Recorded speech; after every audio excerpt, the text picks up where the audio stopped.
Next tonight to the apps on your smartphone. Are some of them listening to your conversations, perhaps stealing your personal photos?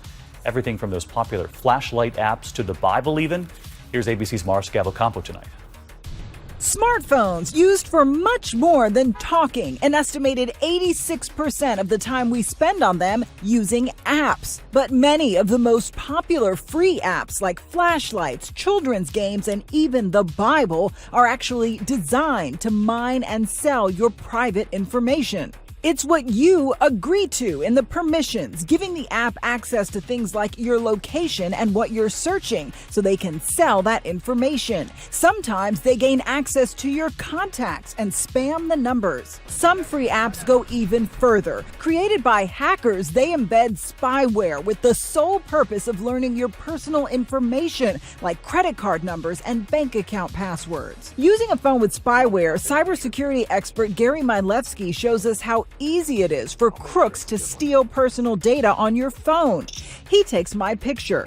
Later, that same photo appears on his laptop. The phone was even recording our entire conversation. It is eavesdropping on the microphone right now.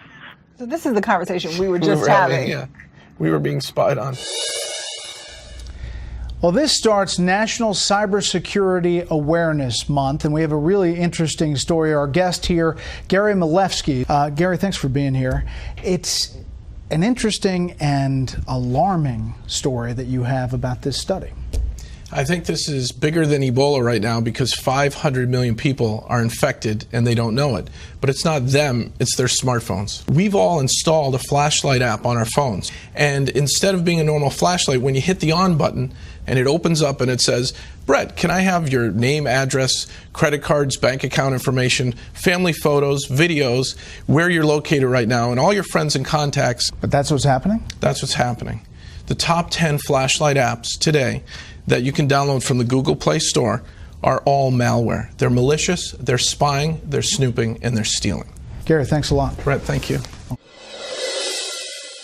All right, and joining us now is Gary Milewski, cybersecurity expert. Gary, good to have you on the show. Thanks for joining us tonight. Thank you for having me here, Michelle. I appreciate it.